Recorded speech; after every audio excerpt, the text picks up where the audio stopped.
All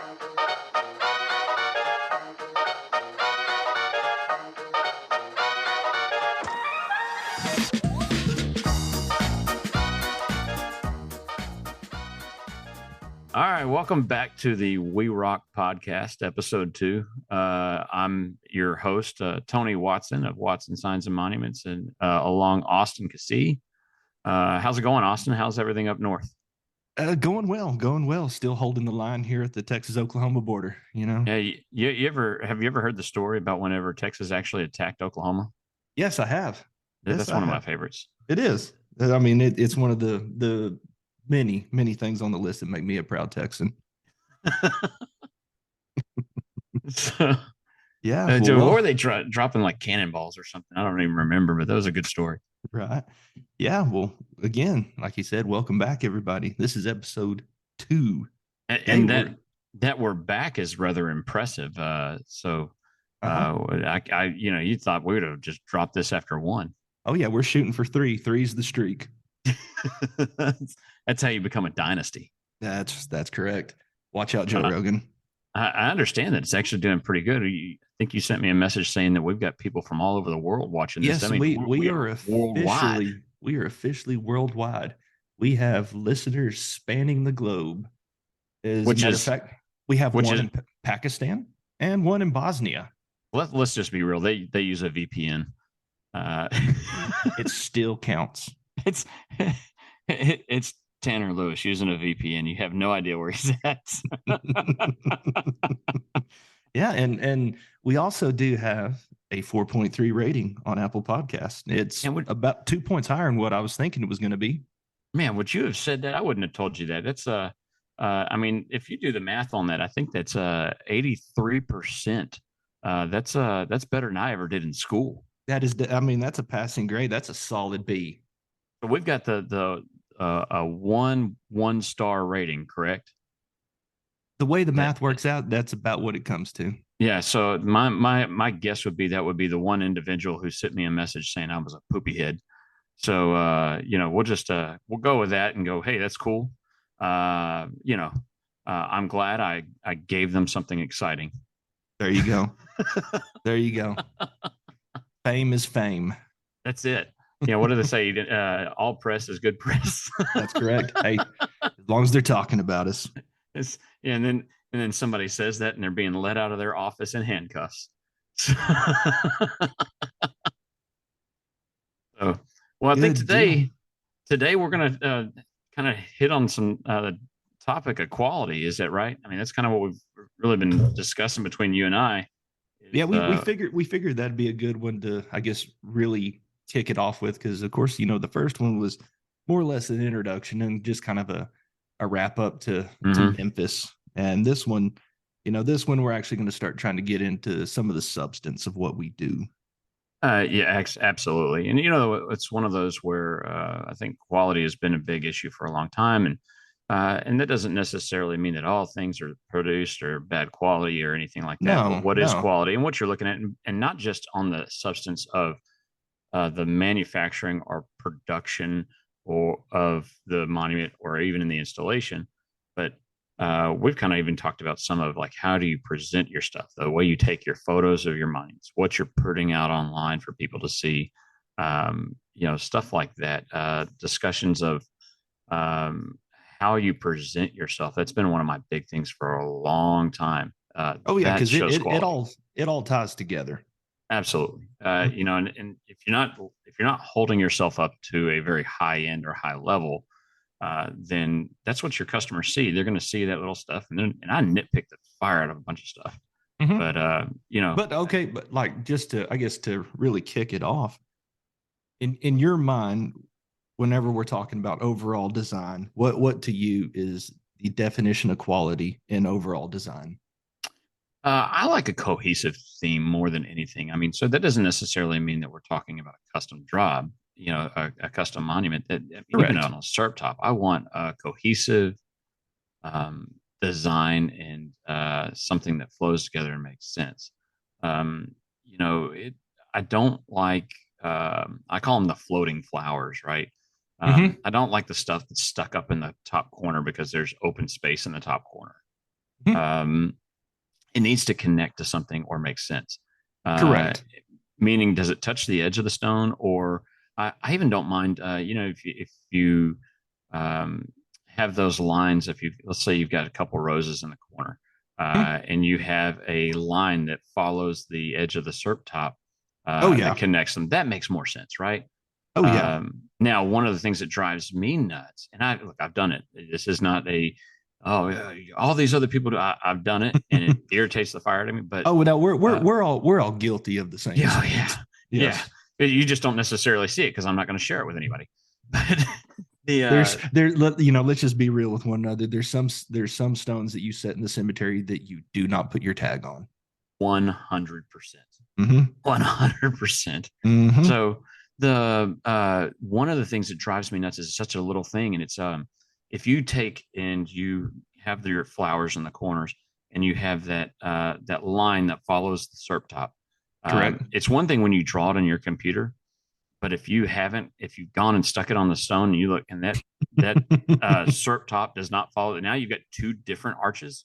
It Correct. Nah. drives me up the Oh wall. yes. Yeah, I it works for the presentation to the family as far as, whenever you've shown them your drawing.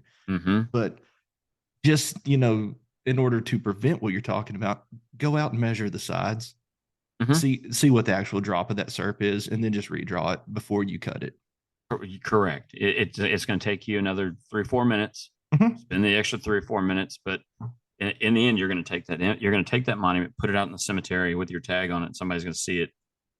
And there's going to be 90 people that look at it and go, "Oh, that's not a big deal." There's going to be two people that go, "That looks off." And they're usually the people that come into your shop and go, just letting you know, I'm a designer, by the way. You've been to Shoot my me. shop before. I mean, Shoot did you me. come in here? Yeah, exactly. It's that kind of thing though. It's paying attention to those details. When you're talking about how you're using your space, there is and I don't know the math because look, I didn't take that class, but there actually is in marketing a proper amount of negative space that needs to be allowed for. Correct. And that's something even families, I'll talk to them about that before I let them actually get involved in the design, because I usually see where they're going, oh, we want this and we want that and we want this. And so we'll talk about those kind of things ahead of time, saying, Mhm. understand that there is an appropriate amount of negative space. You don't need to fill it because it's just there. Right. And that's one of those big ones that helps out quite a bit. But it also keeps you from getting super cluttered. Oh, But, definitely so. And like another simple one to me is porcelain photos. mm-hmm, Please recess them.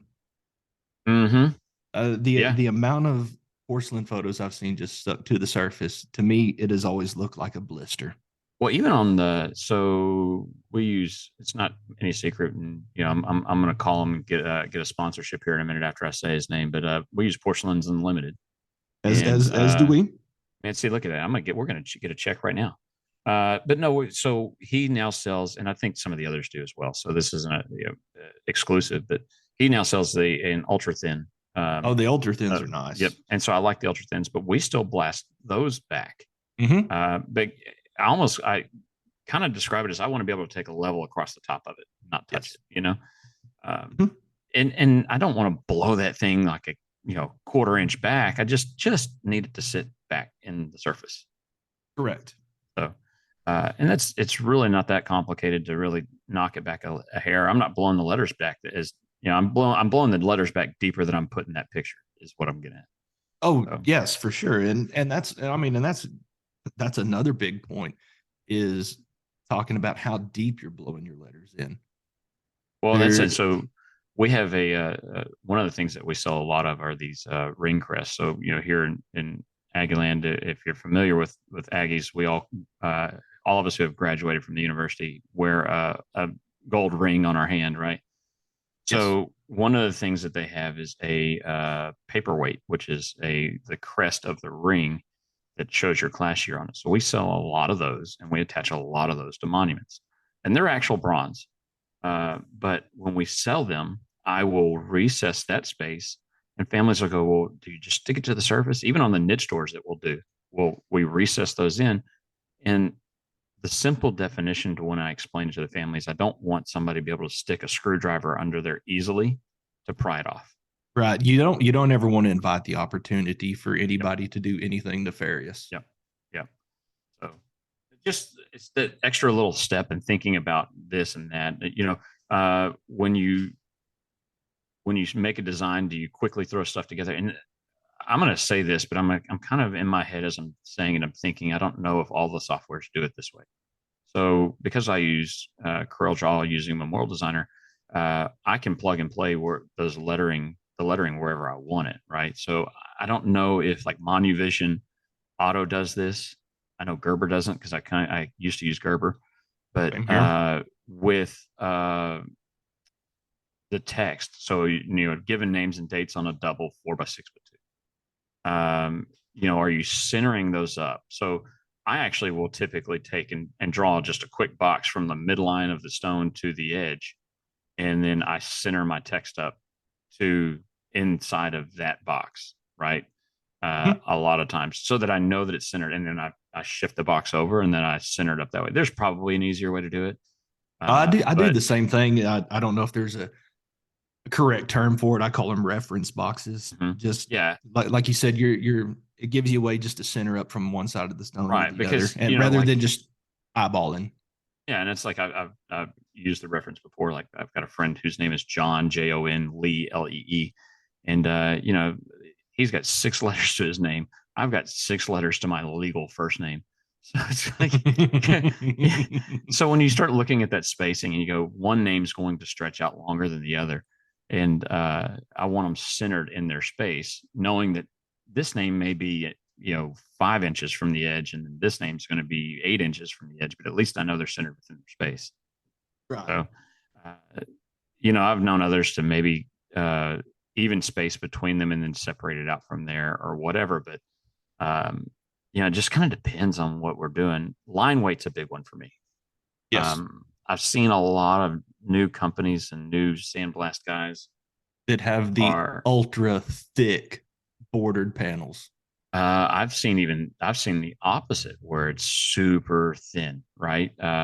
So which a and and line and, weight? and not and not like a double outline border. I'm No, no, no, talking no, like no. that B line is like at 3/4 an inch wide. Right, but when you talk about like a V line on just in general. I don't know if you know, but I've talked to, or if you've talked to anybody, but you talked to some of the guys that have been sandblasting quite a bit, and obviously this is a straight line, but that width you need really to get that sand in there is like 0.06. Correct. I draw an outline. If I'm doing like a frosted outline, I'm doing zero point 0.1. Um, Memorial Designer's auto set up that it's 0.09, which still you're splitting hairs at that point. Right. But you really want to stick within that for a V line. Mhm. And when you start getting narrow, it's fine whenever you're drawing something that's 0.06 and you know it's tapering out to come to a point or something like that on a flower. But you're not going to get any depth. You're No, just that you're that gonna. sand's just packing in there and has nowhere to run. Correct, and so you're not getting any depth. John Scott's favorite product, litho, is never going to hold into that joint, and it's going to look super thin and just halfway done. Yeah, and just to continue, talking about, you know, kind of what is and what isn't quality. You brought it up there is litho. The amount of retailers there are out there now that are relying solely upon litho to to show their design, because if it wasn't for the paint, their design's not visible. Yeah, and that was one of those. One of my mentors was Bobby Schlitzberger, and Bobby always talked about when you sandblast a letter, you want to sandblast that letter so deep that it casts a shadow. So that means when the litho wears out, you're still getting a shadow on that Yes. letter. But there's more to it than that. When you look at it, if you're casting a shadow on that letter, then that's less of the environment that letter is subject to. So less wind, less rain, less sunlight. So your litho is actually going to last a bit longer in those scenarios. But Right. on top of that, you're going to get that. stain of that litho in that letter, and it's still going to feel dark once it wears out. Mhm. Yeah, there Whereas, will be some remnant of it left, decades and decades down the road. right. But you're talking, when you barely kiss the surface of it, I mean, how many have you seen that they put litho on? Heck, I've got a VA wall out here, and this is an architect issue, not a monument issue, but where the architect put these red granite panels up, and you really skin frost these letters into the red granite, but then you put white paint in it. And I don't know about you, but I've never seen white paint hold up in the sun on more than 5 years. on anything. I hate white paint. And then the amount, and again, everybody, you have your No, way no, of doing here's it, and if your way works, that's fine. But to me, white paint on a black headstone looks well, here's where horrible. I'm going to say this a little differently than you. I actually love white paint on like a black monument when it's somebody else's monument, not coming out of my shop. Okay, I'll agree with that one. Oh yeah, I mean, because especially whenever that white paint start, because a lot of times, and if they're just doing skin cut lettering and they're filling it Mm-hmm. with white, once that white paint starts chipping out, all of a sudden you have all these freckled letters. Mm-hmm. Yeah, I mean it looks like it had a bad sunburn. Hmm. You And know, let's just be honest, with white litho, spraying white litho, the first time I ever bought a can of it, I thought there was something wrong with it. I was like, this is like oil with a little bit of pigment, like, and so I called the supplier where I bought it from. They're like, nope, they're all like that. Oh, okay. it, I'm sure it's got its place. I haven't found it. You know, I've, if I've got to lighten a color, I just assume use silver. Um, I like I, highlight. highlight's fine. Highlight works, but white is loud. Mhm. It doesn't need it, and that's that. It's too opposite of a And I'm contrast. It correct, and I'm not going to be like, hey, this is 100% the rule, but it is the rule, and I mean, you can break it, but make sure it looks good when you do it. Um, the one area, the area I see it the most, and this is I see this a lot with some of the online retailers, which we'll get into that too. Um, there are some of these online retailers that are selling monuments, shipping them somewhere, and getting them installed, but it could be a black monument, it could be a North American pink, it could be any number of these colors, and what they're doing is um, they're not frosting anything. Everything's blown into the polish, right? So you'll have even a panel. Does it make sense? You got a black monument, you're putting a double outline panel, but you're not frosting the panel. And I it don't makes understand zero that. sense. And so you've got this double outline panel, and then on a black stone, and then they paint white. So nothing's frosted. And so you've got just white paint and a black stone, and you go, why? Why? Mm-hmm. You didn't need it. The Mm-hmm. customer asked for it, and that's fine. I mean, I have customers ask for it, but I've done it. I don't like it. I did it because I took the lady's money and she was going to pay me, and this was an expensive stone. And but in the process, this one in particular that I'm thinking of, was expensive enough that whenever I ordered the stone and she was asking for it, I actually ordered a small, like 4x8 foot marker so that I could sandblast it and paint it white to get her to understand why I didn't want to do it. Um, and she still chose to have the paint in it. And her check's still deposited in my bank. I just Mm-hmm. don't show anybody that monument Oh yes. ever. Oh yes. Yeah, it's kind of like one lady that come into me before and had her heart set on sunset red because we were matching something in a cemetery, and just in the process of just typing the lettering out, I had already colored one of them, and the lettering kind of went over on top of that one colored spot already. And she said, "Ooh, I like the way that looks." I was like, "Well, it needs a panel." "Oh, no, no, no, no. I just want the lettering on there." I said, "You won't be able to read it." "Well, I can read it right here." I said, "Well, Yeah, because it's on the computer. mhm. It's trust me. Once it's on there, and we even cut her a sample just to show her, and she's like, "Oh, I can still read that." Well, Again, I've got one right now. The same thing. In fact, it was just an hour ago. Lady comes in and the monument's out back. It's a um, sunset red. Ordered all polished because mom and daddy's is all polished sunset red and it's wing job, and so we ordered a half serve. And in that scenario, we put I drew out two layouts because she wanted frosted outline letters for every letter on the monument. And I kind of tried to steer her away from it.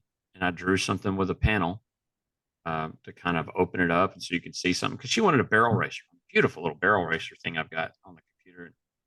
I said, this is going to disappear. It's going to be hard to see. Oh no, I want it to look like mom and dad's. So even today, the stone's here, and I need her to for sure approve everything, and kind of did this to brought her back in to sign it again to make sure everything was okay, and still showed it to her. Even we took pictures of the stone, brought them into the computer, scaled it out, and laid the detail over the top of the stone. And no, we're going to do frosted outline letters on sunset red. And you can do a lot of things with sunset red. I think sunset red, when used right, is beautiful. oh yeah, I say the same thing about Salisbury pink. My I like grandmother's. Salisbury pink frosted more than I do Oh anything. yes, so my grandmother's monument is Salisbury pink. My dad insisted on having a pink stone for her, so it's Salisbury, and because it was the daintiest pink we could find. And I told him I had one restriction. I said I will do it. There will not be a lick of polish on that stone. No, Well, I won't do it with polish on it, just because it's tan. It's not pink. yeah, it's I'm there are a lot of stones out there that are pretty one way and ugly the other, and that's one of them. It's beautiful stone when there's not any polish on it. Yes. So uh, I would kind of want to hear some of your thoughts on some of, we talked just briefly about the online retailers and some of that that's going on. Mhm. I'm not And gonna here. Let's say that, and I know we're trying not to knock a lot of people early on in this, and I'm sure we'll get past having to say this oh at yeah, some point in time. But I mean, look, we're not when we say this, we're not talking about like a traditional monument shop, right? We're talking about like I have set up a website. I now order everything direct from China. I never really touch the stone, but I ship it to you, right? right. It's not the guys who sell stones online but actually handle everything. The guys who actually make sure that the family is taken care of. They've checked with the cemetery restrictions to make sure they're not selling the family something that doesn't belong. Again, this goes into quality, right? I'm doing my due diligence to make sure that whenever I've sold you something, you're getting something that you can actually use. Um, and then to go beyond that, they're making sure that the monument is actually installed, whether that cemetery can install it or they've negotiated with somebody in that area to install it. But they're not sending it, hey, it's showing up on your porch. Now you got to Right. figure it out, Yeah. Good luck. Yeah, because I don't know about you, but I'm fortunate enough in our area that all of us have had a gentleman's agreement that we will not install something that is sold online. We're the same way because, and again, I know some shops that they will set online orders, and that's their prerogative to do so. But I say be cautious whenever you do that because Mm-hmm. the moment that you open the door to allowing that, all of a sudden the only thing that you are becoming is the setting crew. Mm-hmm. You are missing out on those potential sales that down the road. Just because these online retailers they sell a lot of promises to people sometimes that they say, oh yeah, now call your local monument company, they'll be more than happy to set it. And as soon as that check clears, they're done with it. And More than happy is kind of a broad term, I would say, in that scenario. mhm. Um, I'm more than happy for it to show up and me set it up and put a sign on it from where it came from, next to something else that we made. Oh, without a doubt, yes, without a I mean, doubt. I am more than happy to use it as an example as to why you don't do That Oh seems more yeah, appropriate. So, definitely so. And on again, since we're talking about quality, the quality of the stones that the people are purchasing from these online retailers are nothing like what they're going to get from somebody like you, me, a Perry Giles, anybody like that. You, I you're mean, you're you're getting the things that have been cut straight into polish. You're getting solid laser designs, and a lot of times, even if you're talking about the flat markers, you're getting stuff that's 2 inches thick. yeah, I mean, I've seen a few of those. We had one where, I mean, I'm sure y'all are in the same boat where you're friends with the cemetery, not the sexton, the grave diggers, and local gravedigger came by and he ran over a stone and it broke and said, "Man, can you help me out?" Brings it in. It's I think it was tile thickness or countertop, like to maybe 2 cm material. It didn't belong in the cemetery because it actually does not fit the restrictions. So here we are, and the stone's sitting here, and they're going, "Well, what do we do? I didn't break it." But how bad does that look where somebody went out there and put something out there that didn't fit the restrictions, and now it's broke, and now they're blaming everybody, right? Oh, you did this, you did that. It did not belong out there. We're seeing Right. that now. I mean, even that's stuff that doesn't meet the restrictions. You Hmm. gotta do your due diligence and read that stuff. And I would say that most of the people that we know or talk to, and kind of anybody who's listening to this, they're kind of preaching to the choir on this stuff, right? I mean, the guys that are on monument builders, I don't see any of them going, "Oh yeah, yeah, yeah, no, we're going to use this 1 inch thick stuff and we're going to put it on the ground and that's permanent." You know, it reminds me of that post that was on the other day of the oh, I know it was Houston Gordon posted this picture of a gray SERP top that had book panels on it. I don't know if you saw it, but there was yes, it was a tile that was etched, that was attached to the thing, and it had a name and a birth date and no final date. So it didn't even need to be on there yet, unless it's covering up an ex-wife's name. So the uh, speculation on that thread as to what the story was rather good, but it's like why? What was who who thought this was good? Who thought this was a good idea? And I can't even figure out why you thought that was the path to go down. You right. know, I can think of 500 different ways to do that better, and that was not one of the ways that I've ever would have come up with. Right. So, you know, Well, the and just to expand, further, like on these online companies, it's and it's not them just specifically. This is a more of a broad problem, but it's the public's expectations have gone from purchasing quality to purchasing speed. uh, yeah, And thank and you, Jeff Bezos. Right? I mean, right. They've there was a time that people were willing to the society at large was willing to spend a little bit more money for better quality, even though that they knew quality took longer. Nowadays, again, living in the Amazon effect, well, and if if you can't right. have it within a few weeks, they're upset. You go back to that now, right? I mean, even pre-COVID turnaround times when we were looking at 8 to 10 weeks on a turnaround. Oh yeah, we'll get it to you in 2 weeks. 2 weeks. I've got 2 weeks worth of drawings sitting on my desk at any point in time.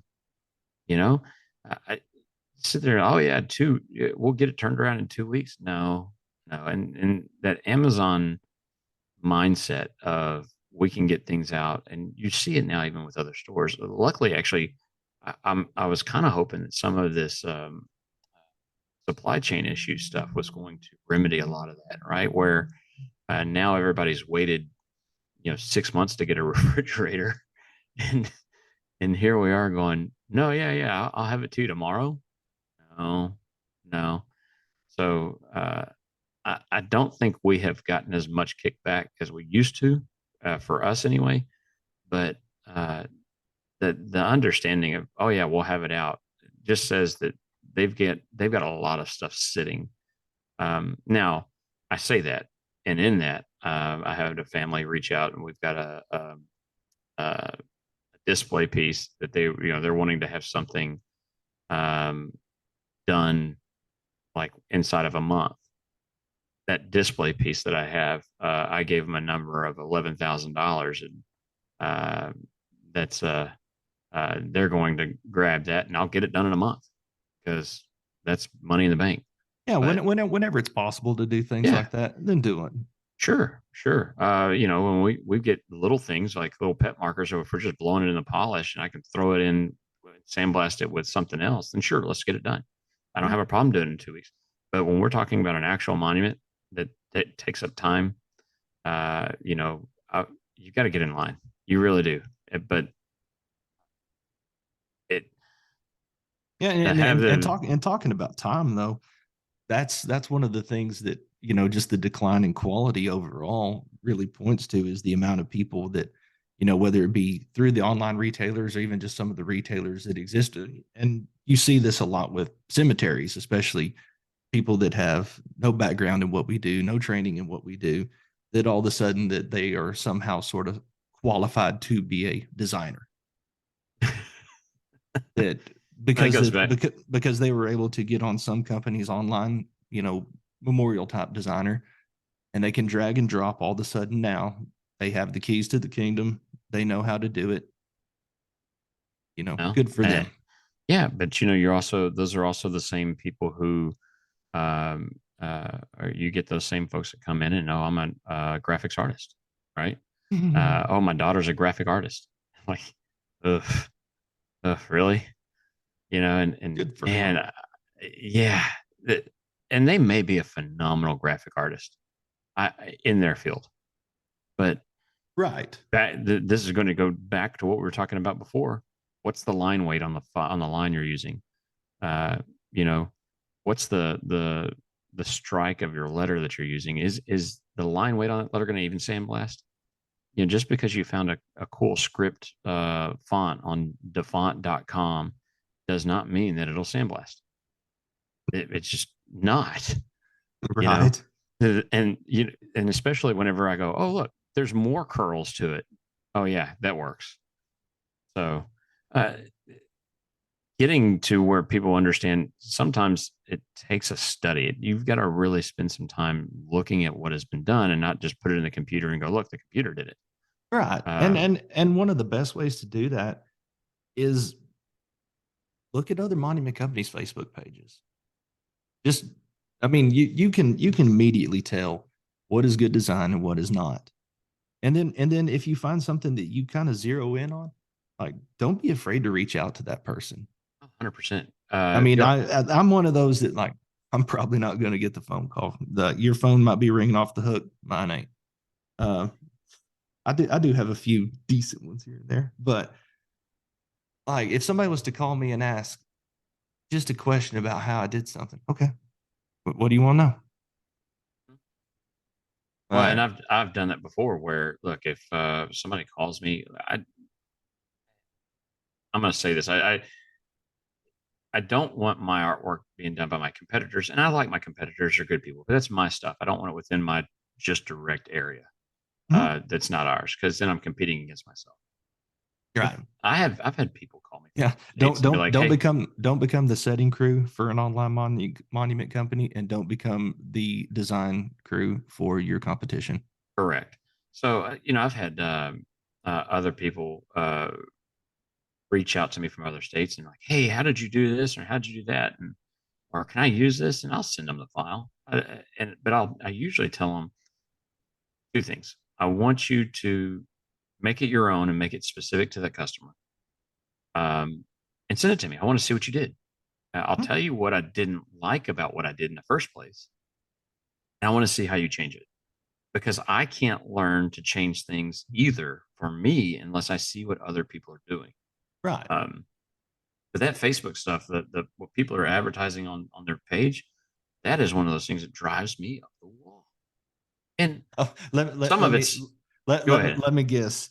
It's whenever you see picture of what could, what is probably a pretty decent design, but then you see the back duals to their F-450 sitting there. That's it. Or um, the stone's still like just wet. Hey, look, they cleaned it. Great job.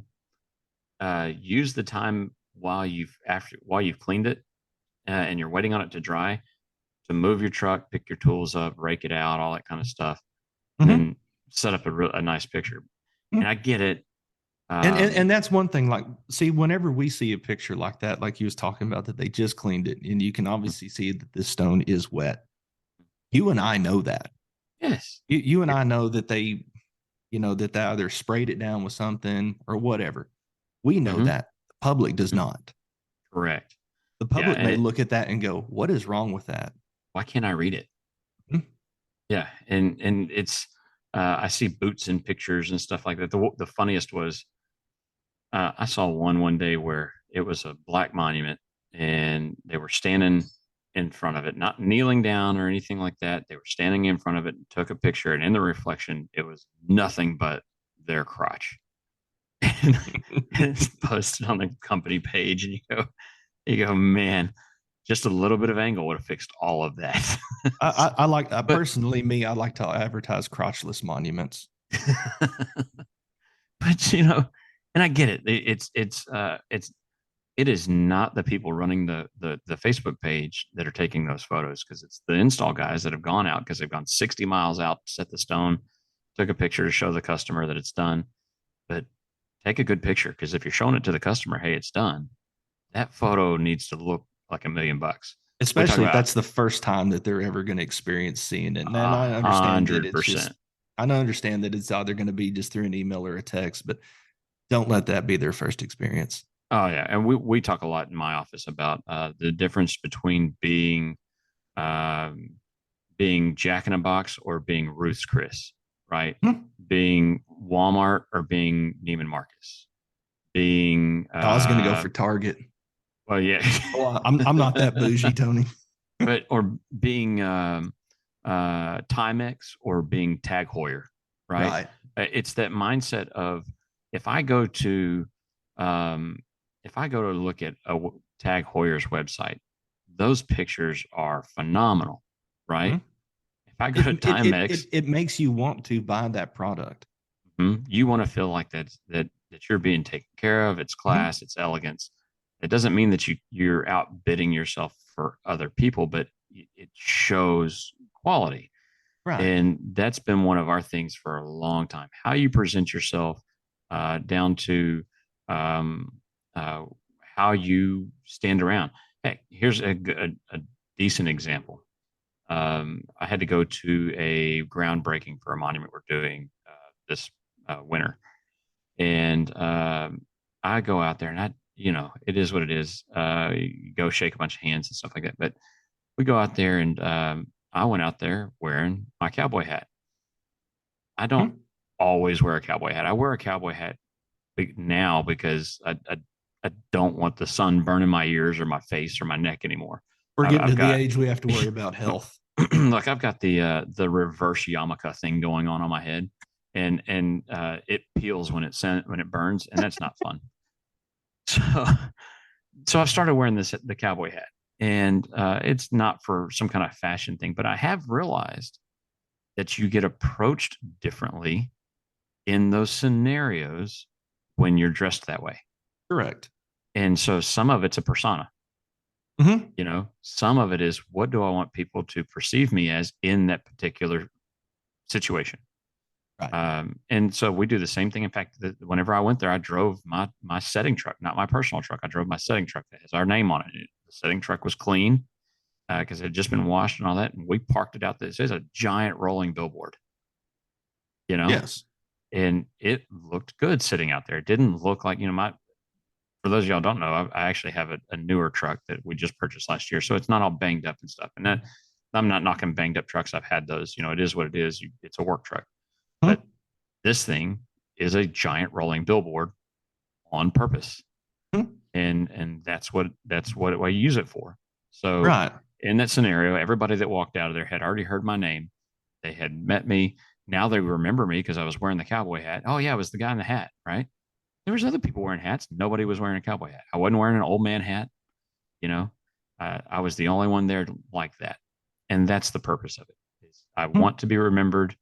I want things to connect, right? And it's all these little things, and that even goes down to those pictures. When they look at my pictures versus somebody else's, and now we've got a girl in the office who's been doing our social media posts, and she has a degree from Abilene Christian in multimedia. That's what she does. She sits there. She makes sure those posts are pretty. They look good. They sound good.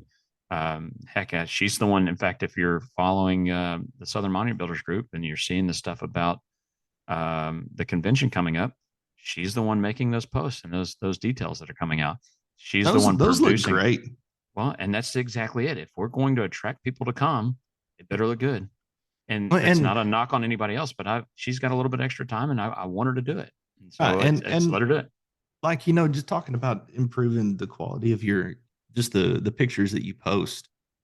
I understand that not everybody has a background in photography. Not everybody has access to nice high dollar cameras, but the smartphones that we have now, they're more than capable of producing absolutely great quality photos. Oh, And absolutely. and just you go on YouTube University it how to take a good photo. Mm-hmm. I mean, there's some things that they sound just so simple, but if you ignore them, it I mean, you can tell. Mm-hmm. That's the big deal. And I want photos that just make it look really good. Mhm. And I don't think that anybody who's out there producing the shops or think they want bad photos. But what I do think is they've got the setting crew going out and go, well, here's a photo. Here you go. You asked for a photo. Right. Instead of going, hey, look, when you go out and take a photo, this is what I want you to do. You know, Mhm. make sure the stone's clean, make sure it's not soaking wet. There's not debris all over the place, and then take the picture. Mhm. I don't want to see the truck in the background. Nope. I don't And want to see your tools. one of the Don't don't simplest don't let old ways. Steve-O stand over here holding the shovel while in the background picking his nose at the same time. All it's that kind of thing. And one of the simplest ways just to take a good quality picture of a headstone is get on the same level as that Mm-hmm. headstone. Don't be looking. I was talking about like an upright. Don't be looking down at it.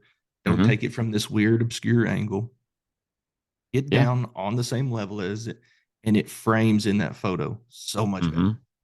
Yep. Now we do take ours from an angle, but I just like the way they look. I said just obscure, well, I mean, I like to stand behind the monument and look over the top of it and take pictures. So especially if there's a black one on the other side and you can get the reflection of it. I did have a lady one day. We did a fairly large black monument, and this is probably 10 years ago. And it's in the cemetery. We took a picture of it, and we sent the lady that, and it had a laser on it. She sends an email back.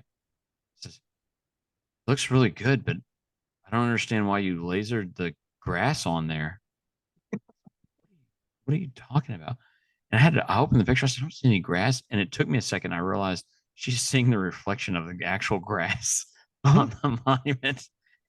Well, at least I knew it was clean, I mean, it Right. wasn't covered in dust. And There is a silver lining. yeah.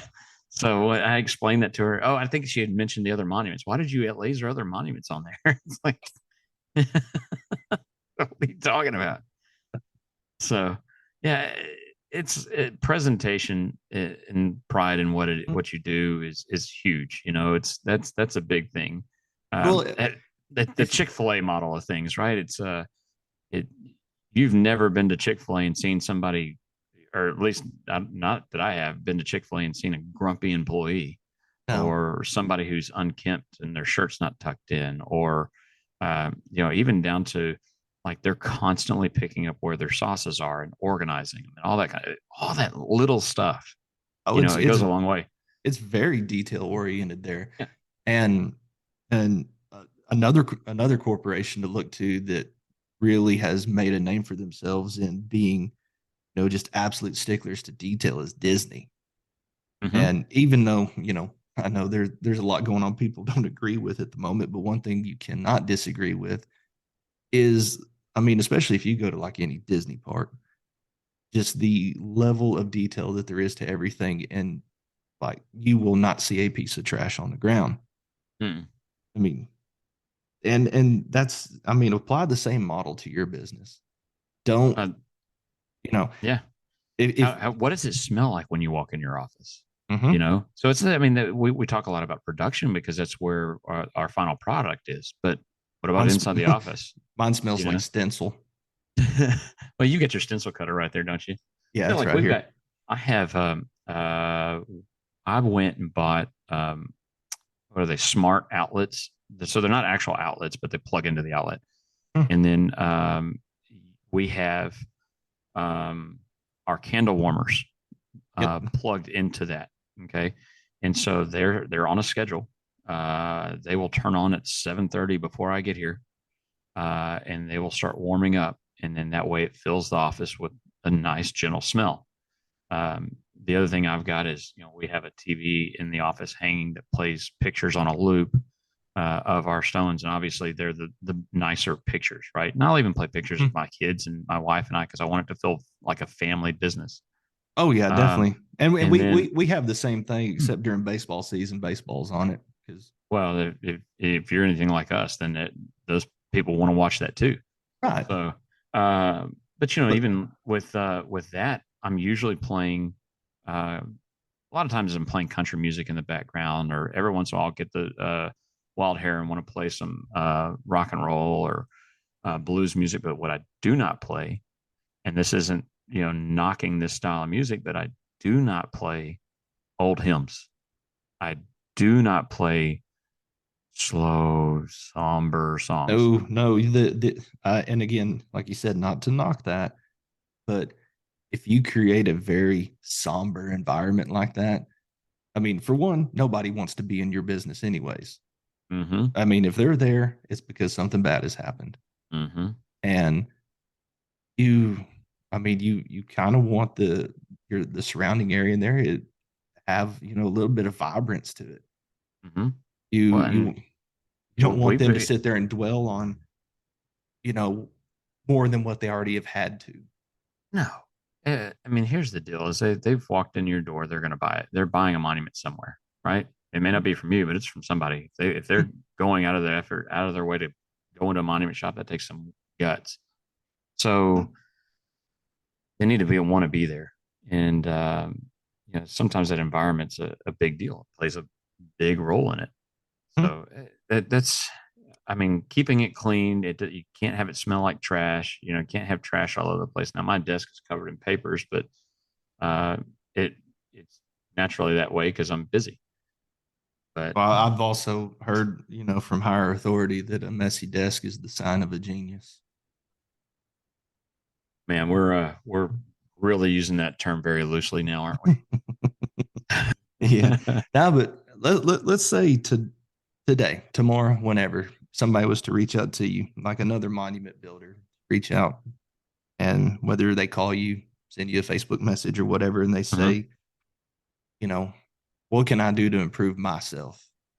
What, like, as far as, my overall design, what would you tell them? I would actually ask them where they think they excel very well and where they think they struggle, right? Where do they want to improve and whatnot? Um, they automatically know where they need to fix Right. things. If they're sitting there talking about, I need to improve, how do you help me do this? And da da da da. You start asking somebody that question, you go, well, where do you think you struggle? And they're gonna tell you exactly where they need to improve. They've thought about it, they just haven't keyed into it. Correct. Um, a And lot of also, that, and also at the end of the day, it's up to the individual as well. Because, hmm, like the old saying, you can lead a horse to water.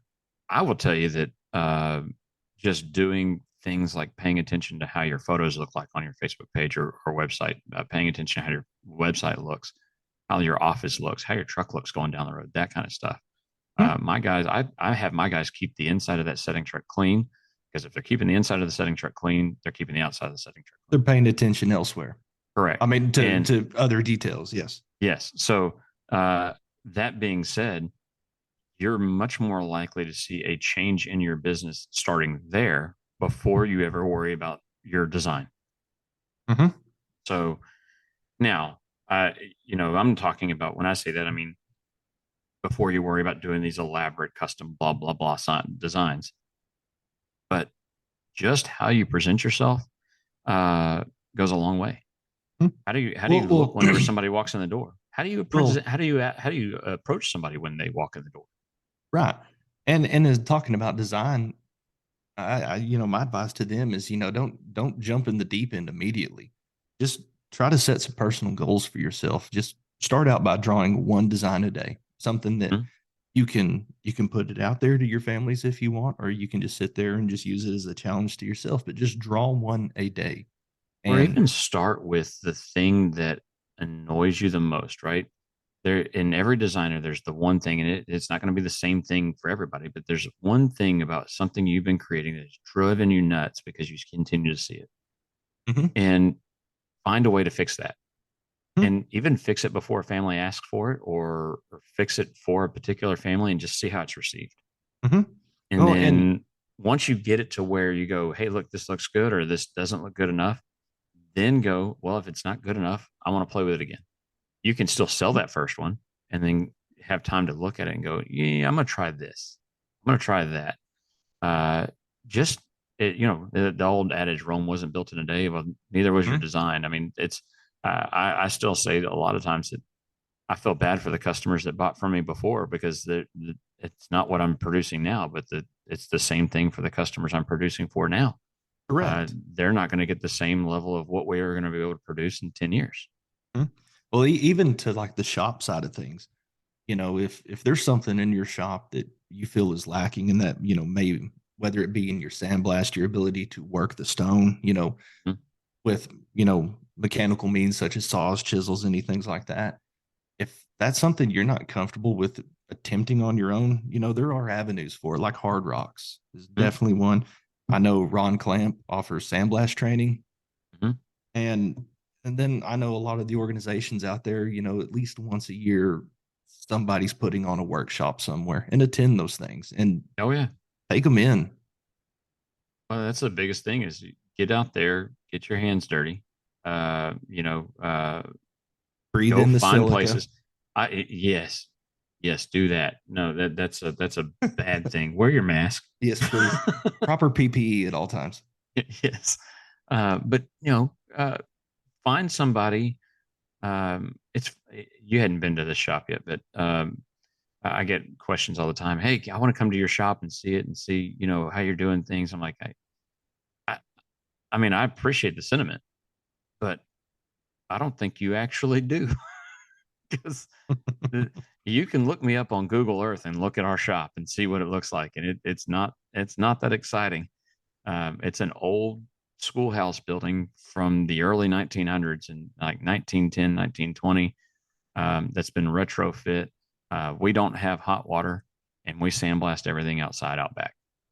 So everything we create and sandblast and do, we do just outside, and it's not um, phenomenal. But what we've done is we've taken what we have and we've made it feel very rustic on purpose. So we with the intention that like you walk in here, you feel like you're kind of at a in a country farmhouse kind of thing, Mhm. and that's the intention. So, um, but ask. Your people are more than welcome to stop by. I love having visitors, especially other monument guys, and Oh yeah, stop by or contact somebody else that you admire. I've got a list of places that I still want to go see. One of the places on my list is Charlie Hunt's place in Nashville. definitely Um, so. I want to go see his shop and how he does things. There's a number of places that one of them that I've always kind of, and I need to pull the trigger and go, but is Joe Caceres' place up in Brooklyn, New York. Because man, I know that thing's just going to look different. It's not going to feel Texas, right? It's not going to feel like even flyover state kind of stuff. It's just going to. I'm expecting it to feel walk in there and see Yankee stuff on the wall or something like that. So, but the I know what I'm wearing whenever I go there. Astros jersey with two rings. Is I I will wear an Astros jersey as long as it says Ryan on the back. Ooh, see, yeah, I'm okay with that. Okay. I'm okay with that. He's where he belongs, and that's in Houston. Uh, Look at Cooperstown. What hat is he wearing? Gotcha. That's perfectly fine. Where's he from? Alvin. Yep. Well, he's from Refugio, but he didn't Oh, true. graduate from there. He, but no, I mean, there's a lot of places I've wanted to go visit and see their shops, and I've done a few over the years. I was fortunate enough to go see Julia's place up there in Minnesota. I've been to a handful of other shops along the way, and even when I went to your shop, I took notes on just different things because we're in the process of looking for property now to buy and build a new office for us. It's going to be a lot more fitting for what we do. So you take those notes and you figure out how they do things. You ask questions. Man, like what are they going to do? Tell you no? Right. You know, Okay. I've never bumped into a monument guy who, when you show up to their shop, has been, I don't want to talk to you. Heck, I was in the Woodlands over Christmas. Emily and I took the day off to do Christmas shopping, and I don't know why I went down there, but I did. Because you're bougie. Oh gosh, I'm from there. We just figured there's actual shops over there, so Right. so we go down there, and I pull up behind, get on the uh, feeder road, and I pull up behind a monument truck, and what do? You follow the monument truck, and so I Mhm. followed it over to the shop, and I went over and talked to the guy. Great guy, nice guy, and went in, saw his place, and saw how he did things. Just it's always interesting to see how somebody does something different because I might get something Oh, that if everybody's got their own little tricks that I guarantee you've never heard of. no, I mean that's exactly it. You know, uh, being able to go into like Jason Campbell's place, this it's uh, nothing over the top fancy, but they make it work and it fits their area and it works really well. Uh, And regardless of your setup, well, whether you're in a 100,000 square foot shop or like you said in your case that you're sandblasting outside, though that's just a building, and it's Correct. just at the end of the day, it's just tools. Yes. It all comes down to you as an individual, how far you want to push yourself, because nobody else is going to push you harder than you're going to push yourself. Right. And a quote I always like to fall back on is one that Steve Martin had said. He said, "Be so good they can't ignore you." Yeah. Well, that's exactly it. So I'm intentionally loud on things because a lot of that's marketing. A lot of it's and I know I do it in the money, but sometimes I have a hard time just turning it off. Uh, but I mean, you and I have talked in other times where I just, like tonight, it's Friday night. Uh, Tonight's a little different because it's daddy daughter dance. But after daddy daughter dance, I'm going to go sit on the back porch and I'm going to pour a glass and I'm going to sit there quietly and just enjoy the evening. So, uh, it is, you've got to do what's going to work well for you and figure out who you are and own it. So, Mhm. I think that's a big deal is being who you are, but make sure you understand what you're producing, own who you are, own what you're producing. But and to me, we talk a lot, and I really anytime we go do stuff, and I take the kids to like these unveilings or dedications and things like that. I purposely tell them this was a legacy project. This is so that you and your kids and their kids can come by here and go, yes, this my family did this. Mhm. We use that legacy term on purpose because I want them to understand it means quality. It means it's something you can be proud of. And I Mhm. put that into every stone that comes out of here, even if I don't like the design. Oh yeah, because the moment you start to skimp on just one, it you're going to do it to another, and you're just going to keep sliding down that slippery slope. That's it. So, but no, so I think that's pretty much a good 10,000 foot view Hmm. of it. I'm sure we covered a lot more of that in our 2 hour conversation with Jason Kimball the other night. So, uh, That's one that should have been record or should not have been. Glad we did record. Yeah, that went from a simple phone call with you to going, oh, hey, Jason's calling. Oh, hey, I got an idea. And then all of a sudden, Jason's like, what's going on? man, that's he's going to have to become a regular guest. Uh, Jason, what's going on in your world? Right. Reporting live from Louisiana. You're just gonna wait, and we're gonna hear him sitting in the deer blind. Jason, it's 3 o'clock in the afternoon. I know they're always out there. He would be the one that that the audio would get a little crazy on just because there might be a gunshot. Well, that is true 100%. But the perk with it, if we're gonna find somebody from Louisiana to be on, at least he's really from South Arkansas. So we do have that going for us. Right. Yeah. But no, so some of the thing we got some stuff coming up as across the country. I mean, I know I'm driving out Monday to School of Hard Rocks. Like we talked about before, I'll be putting up Scott Lucan's fish and then doing Hard Rocks, and I'll be teaching a little bit out there, which is going to be fun. Um, Being able to see those guys, but a bunch of new faces. I know there's some people I know from Ohio coming that are going to come learn and have been before, but learn a little bit more. And then I'm sure there's a handful of people that I've never met before that are going to be there. So this is going to be a good time out there to do that. And I would encourage anybody who is interested in it there is a Friends of School of Hard Rocks page, and there's School of Hard Rocks page and all that. And look up those, like them and follow them, because I think the next one's in 18 months or so. It'll be not this fall, but the next one. Yeah, that one I will be at. Yeah, that one's gonna be good. And look, you're really diving in deep into hammers and chisels. We're not talking about, oh, I'm sculpting now. It's how are you doing a shell rock? How does a starburst work? How do you approach this? How do you look?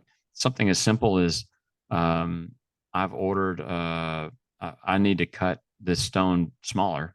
I need to split this base from a 5.6 to a 5.0. How do I do that? And you're going to learn how to do that. How do I put corner lines on the stone? Those kind of things are huge. But I've done this thing now to where if I'm in a rush, I can order a roughed out stone, meaning it's not a serp top. They really just pull the size, cut a joint on the bottom of it, and send it to me, and I'll break it to whatever shape I want. But essentially, I'll stick my stencil on it and break the serp top off right there. Oh yeah, and it saves me a lot of time. It also saves me, in some cases, depending upon who the vendor is, up to 15%, if not more. So, but I have the time to do that whenever. I don't do it for every customer. Usually, what I'll do is I will do that as an expedite charge. I save my 15%. I charge an extra 15% for the speed and for my time. So that's just something that we allow for our customers to have. But yeah, Hard Rocks is great. Of course, I've got a meeting on Monday morning, and you'll be on that Zoom call with Southern. So we'll be talking about some of those details. So I'm sure the next time we get together and have our podcast, we'll be able to talk about that.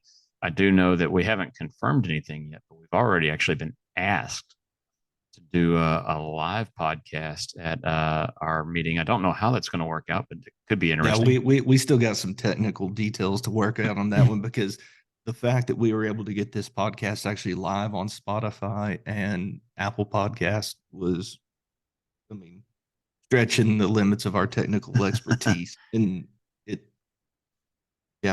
we got some stuff to figure out there. I just want to know if we can do it while we're sitting at the bar. So, that's going to be a good one. I think being able to talk to some other people, and I think it'd be kind of fun to be sitting there and bring some people up while we're doing it and just get their opinions on things. Definitely have active participation in it, and it's great anytime any of us all get together, because anytime that that there is a group of us together. Hmm. I mean, that's honestly where some of your best ideas are going to come from. Yeah. I think moving forward, that's going to be a great convention. I know there's some other regional conventions coming up and whatnot. So if I would say that if you are a board member or something of a regional association and you want us to talk about it, we will do that free of charge. That's Uh, correct. I would really like to boost those associations that are regional and get y'all some attendance and some stuff. So if y'all have got stuff coming up, whether it's an annual meeting or you've got a workshop coming up, shoot us a message. You can do it through the Facebook page. You can, if you know who you have our contact information personally, you can do it that way as well. We'll kind of bring it up and talk about it in here so that people know to look for it. So we want to get that information out there for other people as well to have as much education as possible. Mm-hmm. So, but other than that, I can't think of anything else really going on coming up in the future. When I get back from Hard Rocks, I'm sure we'll have discussions and some of that stuff and see how things go. Oh yeah, So, that sounds good. Well, man, as always, good talking well, to you. it's been real. It's been fun. I guess they say it's been real fun. Uh-huh. It's 3:50 on a Friday right now, so yeah, we getting ready to shut this puppy down. Sounds like beer 30. Fast approaching. Sounds good. All right. Well, for all y'all out there, have a good one. Go sell something, break something out, and try to improve that quality of whatever it is you're doing. Even if you're top quality, just reach out there and try and do something. There you go. Until next time, Until we'll see next y'all time. later. Have a good one.